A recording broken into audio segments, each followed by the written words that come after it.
नमस्कार दोस्तों, आज के सेशन में आपका बहुत बहुत स्वागत है। तो आज के सेशन में हम लोग पढ़ने वाले हैं सिंथेसिस ऑफ सेंटेंसेस। तो सिंथेसिस का मतलब होता है वाक्यों को जोड़ना, ठीक है। तो इसमें हम लोग देखते हैं कि दो या दो से अधिक वाक्य दिए होते हैं और उनको सिंपल कॉम्प्लेक्स कंपाउंड बनाना होता है। तो इस वीडियो में हम लोग सीखेंगे सिंपल बनाना, ठीक है। क्या बनाना सीखेंगे? सिंपल बनाना सीखेंगे। तो सबसे पहले हम लोग देखेंगे यहाँ पे मतलब समझेंगे वाक्य का, और उसके बाद जो है ये सिंपल करना बहुत आसान होता है, ठीक है। तो आपने देखा यहाँ लिखा ही सॉ द डेंजर, मतलब ही माने उसने, सॉ मीन्स देखा, द डेंजर माने खतरा, यानी कि उसने खतरा देखा, ठीक है। क्लियर हो गया।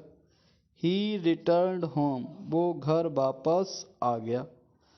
यानी कि यहाँ पे आप देखेंगे को तो सिंपल सेंटेंस आप ऐसे बना देंगे कि खतरे को देख कर। तो यहाँ आपका है खतरे को देख कर, क्या आ रहा है? देख कर। खतरे को देख कर वह घर वापस आ गया। तो यहाँ आप देख रहे हैं कर जुड़ गया है। तो ऐसा जब सेंस होता है, भाव होता है, यानी किसी वर्ब में अगर कर देखने को मिल जाए तो हम लोग क्रिया में आईएनजी लगा देते हैं, ठीक है। तो यानी कि सी मीन्स देखना, और देख कर की अंग्रेजी हो जाएगी सीइंग, और इसी को हम लोग बोलते हैं प्रेजेंट पार्टिसिपल, ठीक है। अब कैसे बनाएंगे वो आप देखेंगे यहाँ पे। तो सबसे पहले आप देख रहे हैं जो आपका ये सौ है, तो सौ का जो है हो जाएगा फर्स्ट फॉर्म, यानी कि और उसमें लग जाएगी आईएनजी। तो सबसे पहले हो जाएगा सीइंग, ठीक है। और उसके बाद में द डेंजर को आप द डेंजर ऐसा ही लिख देंगे, ठीक। सीइंग द डेंजर, और उसके बाद ये कॉमा आपका लगा हुआ है वो लगा देंगे, और शेष पार्ट को आप ज्यों का त्यों लिख देंगे, ठीक है। इस तरह से ये आपका बन गया सिंपल सेंटेंस। इसी तरह से यहाँ पे आप दूसरा वाक्य देखेंगे, सबसे पहले समझेंगे मतलब। तो राम रोट ए लेटर, ठीक है। इसका मतलब क्या हो गया? राम ने एक पत्र लिखा, ठीक है। ही पोस्टेड इट, उसने इसको पोस्ट कर दिया, डाक में डाल दिया। तो यानी कि यहाँ पे क्या मतलब निकल के आ रहा है कि पत्र लिखकर राम ने इसे पोस्ट कर दिया। तो पत्र लिख कर, तो इसमें भी आपका आ रहा है कर, लिख कर। तो राइट माने लिखना, लिख कर की अंग्रेजी हो जाएगी राइटिंग, ठीक है। और ए लेटर आप वैसा ही लिख देंगे, राइटिंग ए लेटर, और कॉमा लगा देंगे, और उसके बाद में आप शेष पार्ट को लिख देंगे, ठीक है। एक ये आपका जो अभी आपने सीखा वो तरीका हो गया, ठीक। और यहाँ एक चीज़ और आप ध्यान रख सकते हैं, यहाँ आप देख रहे हैं राम है, और जो ये ही है किसके स्थान पे आया है? राम के स्थान पे। तो चूंकि अभी राम का जिक्र नहीं हुआ है इस वाक्य में, तो आप जो है ही की जगह पे यहाँ पे राम लिख देंगे, ठीक है। और दूसरा यहाँ पे देख रहे हैं, इसी को हम लोग बना सकते हैं परफेक्ट पार्टिसिपल द्वारा। परफेक्ट पार्टिसिपल जैसे आपका होता क्या है? हैविंग प्लस क्रिया का थर्ड फॉर्म। तो सबसे पहले आप देख रहे हैं यहाँ पे लगाएंगे हैविंग, और रोट जो है इसका जो है थर्ड फॉर्म होता है रिटिन। तो यानी कि हैविंग रिटिन, उसके बाद में ए लेटर यहाँ पे आप देखेंगे, और शेष पार्ट को आप इस तरह से यहाँ पे लिख देंगे, ही पोस्टेड इट की जगह पे आप कर देंगे राम पोस्टेड इट। ठीक इस बात को भी हम लोग समझने का प्रयास करेंगे। सी वॉज हंग्री, क्या मतलब हुआ? वह भूखी थी। सी टुक सम फूड, उसने कुछ खाना लिया।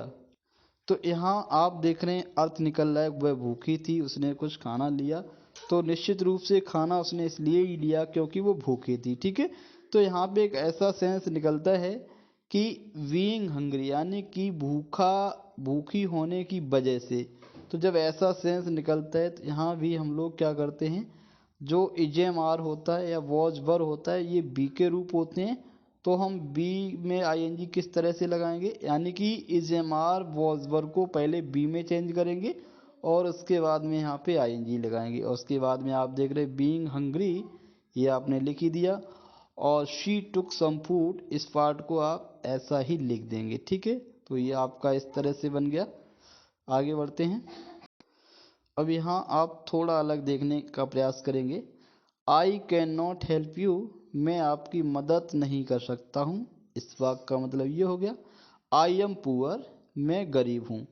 अब देखो, अगर यहाँ पे ये देखने का प्रयास किया गया है कि यहाँ पे कभी कभी क्या होता है, आई एम पुअर पहले लिखा होगा, I can not help you बाद में लिखा होगा, तब आपको बनाने में आसानी रहती है। लेकिन आप अगर अर्थ लेंगे तो निश्चित रूप से कोई दिक्कत नहीं होगी।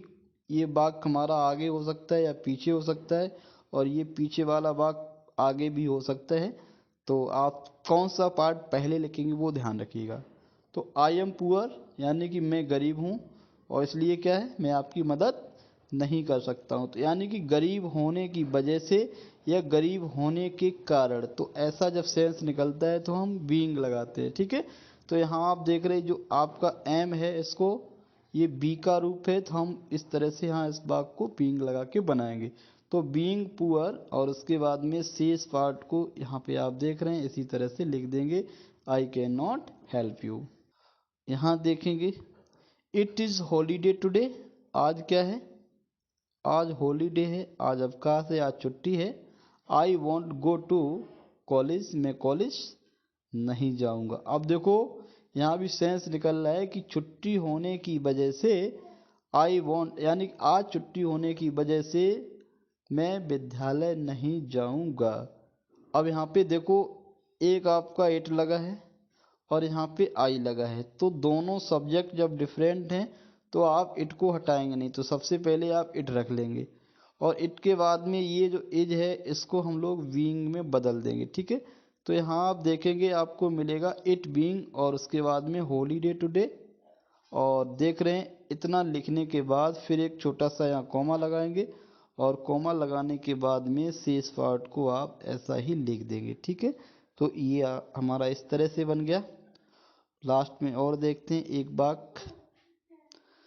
तो यहाँ पे देखिए, the girl jumped up she ran away, इसको आप कमेंट बॉक्स में कमेंट करके बताइएगा कैसा आप बनाएंगे। मैं आपको हिंदी में बता रहा हूँ केवल। लड़की जंप्ड अप, लड़की कूद गई, सी रैन अवे, वो भाग गई। यानी कि हम लोग कह सकते हैं कि कूद कर लड़की भाग गई। तो कूद कर आ रहा है, तो आपका ये वाक्य कैसे बनेगा वो निश्चित रूप से आप कमेंट बॉक्स में कमेंट करिएगा।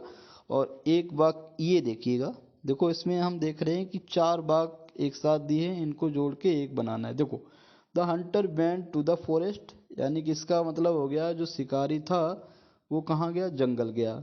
ही टुक एन एम, उसने एक उद्देश्य लिया। और ही किल्ड ए फॉक्स, उसने एक लोमड़ी मारी। और क्या हुआ बाद में, ही रिटर्न होम, वो घर वापस हो गया। इसका मतलब हुआ है कि जंगल जाकर एक उद्देश्य लेकर एक लोमड़ी मारकर शिकारी घर वापस आया। तो देखो यहाँ पे आप देख रहे हैं ये बेंट है, तो बेंट का आप प्रेजेंट पार्टिसिपल जा कर आ रहा है, तो जाकर की अंग्रेजी यहाँ आपकी हो जाएगी गोइंग। और उसके बाद में टू द फॉरेस्ट, आप इसको ऐसा ही लिख देंगे, गोइंग टू द फॉरेस्ट। ठीक है, अब दूसरे वाक्य से उद्देश्य लेकर, तो टेक माने लेना, और लेकर की अंग्रेजी यहाँ पे आपकी हो जाएगी टेकिंग। और उसके बाद में एन एम आप देख रहे हैं ये लिखा हुआ है, तो ये आप ऐसा ही यहाँ पे लिख देंगे, टेकिंग एन एम। और ही किल्ड ए फॉक्स, उसने एक लोमड़ी मारी, यानी कि लोमड़ी मार कर। तो मार कर, किल माने मारना, मार कर की अंग्रेजी हो जाएगी किलिंग। ठीक है, किलिंग, और उसके बाद में फॉक्स लिख देंगे। अब देखो यहाँ पे आप देख रहे हैं ही किसके लिए आया है, इस हंटर के लिए आया है, तो यहाँ पे ही की जगह पे आपका हो जाएगा द हंटर।